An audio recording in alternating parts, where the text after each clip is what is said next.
ki senin her derdine derman olum əziz anam.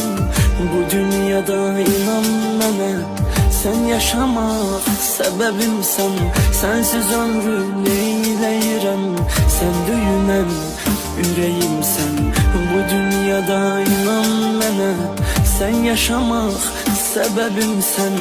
Sensiz ömrü neyləyirəm, sen döyünən ürəyimsən.